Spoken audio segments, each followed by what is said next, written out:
I really should have gotten a drink before I started recording this next one. I realize I'm clearing my throat a lot. Throat is very dry.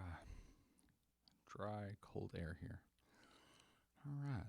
790 day by day. I don't know this one, I don't think. Ooh.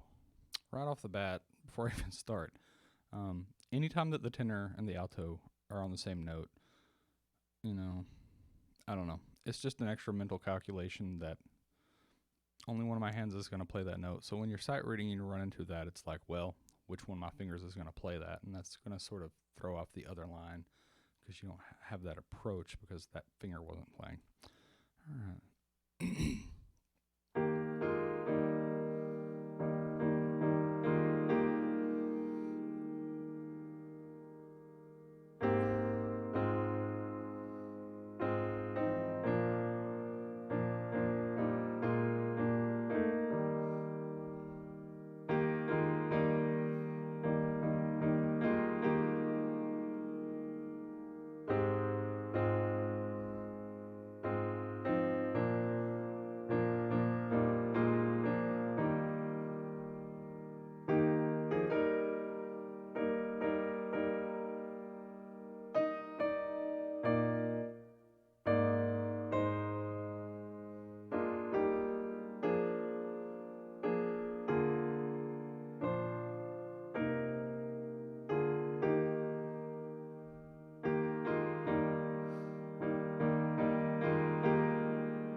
All right, lots of problems here. For one, I've been reading for about 30 minutes. So I'm getting a little fuzzy, but mostly this just has a lot of problems. The thing I mentioned about the tenor and alto being on the same note, so there's a lot of spaces where I have to make that decision. And right before the F minor chord each time, that's a problem because then once again, my hand has to be split. It's just a ninth. I can hit that ninth, but I tend to not want to. That's also another issue where it says F minor, my brain is spelling F minor really quickly, and then I see a B flat on the part, and I'm like, well, that's not in the chord symbol. And so it throws me off for just half a second because I can't ignore the chord symbols up above. So yeah, I was running into that problem. There's a lot of spots where the B flat is shared between the tenor and the alto, and I'll skip out on one. Like I think right before that F minor, I was choosing the alto, but then in the very next bar, it's actually in the tenor. So now I'm just having to do this little thumb switch. So it's probably not the best choice. I should probably start putting that in the tenor part instead of the alto part. And then towards the bottom of the page, there's a chord I just can't hit, like, at all. And because it's eighth notes, I don't know if it's worth rolling. It's a thing where I can't grab it because the top is octaves. Between the alto and soprano. The bottom is... Maybe it's worth rolling and just taking out the... So, a couple of choices I could go. If I could play that next bar. Right, so... Which, the next bar is the ninth, so already a mess. Or, yeah, like I said, my two options are just play the G, or I can roll and make it a quarter on the left hand.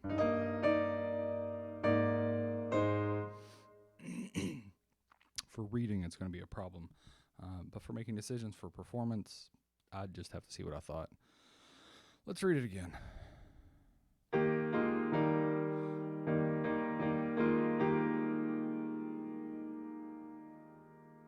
Alto, okay.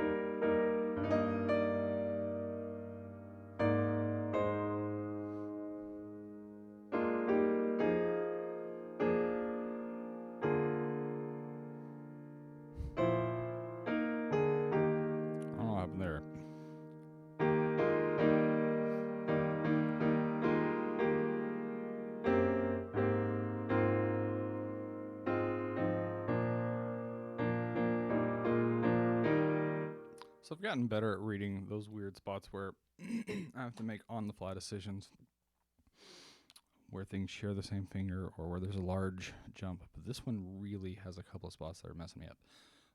And so I would have to make the decision, if I were going to actually use this in a service, what I would want to do. So I was wrong. When I went back, I realized I was wrong. Leading into that F minor, I should be playing it in the alto, because my right hand has to grab all of that F sus. It's actually an F sus, F minor sus thing. So that's the better choice there, because I'm already there, and then I just grab the tenor, switch to the tenor on the A flat. And then at the bottom, I think the roll makes the most sense, because I would roll that, leave out the rhythm, and the thing is, at the top of the roll is that B flat, and then I can just reach down for the ninth on the downbeat of the next bar. In reality, I'd probably play this with a flowing arpeggios.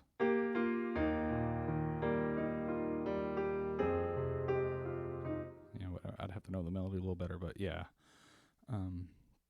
It's a little especially these little, that feels so stiff to me.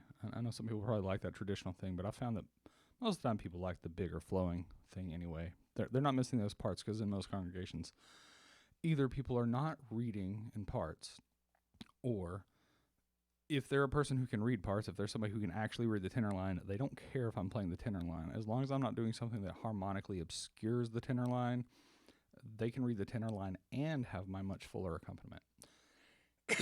So one more read as is, probably not going to go well.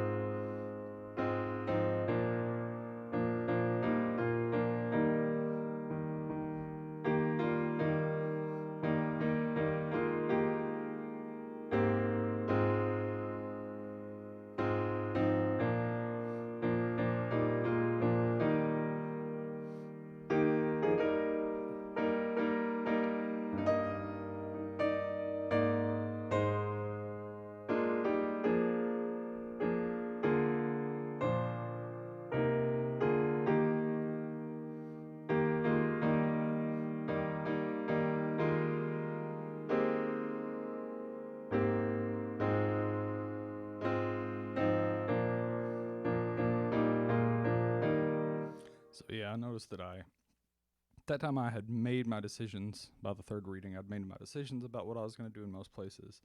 And so I'm using a variable tempo. I'm making sure my brain is ahead of my fingers as much as possible in those spots, and giving myself a chance to play them accurately with the decision that I've made,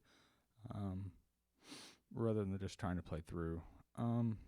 Especially in a case like this where it's a mess. Sometimes I do, specifically on a third reading of something where I have it mostly consistently, I'll make myself just play it at tempo, because in a real-world sight reading situation, that's what I'd have to do. That's a good skill to practice sometimes, but not at the point where you're really not grabbing most of the notes, which I'm not here. Also, because there's this dotted 8th 16th, I might as well point out, dotted 8th 16ths are not swung. There are times when they are, because the editors wrote something stupid. I ran into that the other day, where one hand was obviously swung and the other one was written in dotted 8th 16ths, where it didn't make sense. Obviously, both of them were supposed to be swung together. But anyway, the point is, when you're reading them, it's not. It's da. You have to be able to hear that subtle thing. It doesn't matter for like playing in church music, but it's a good practice to be aware when you're seeing those, to make them a little bit crisper. Anyway, that is it. I need a drink of water.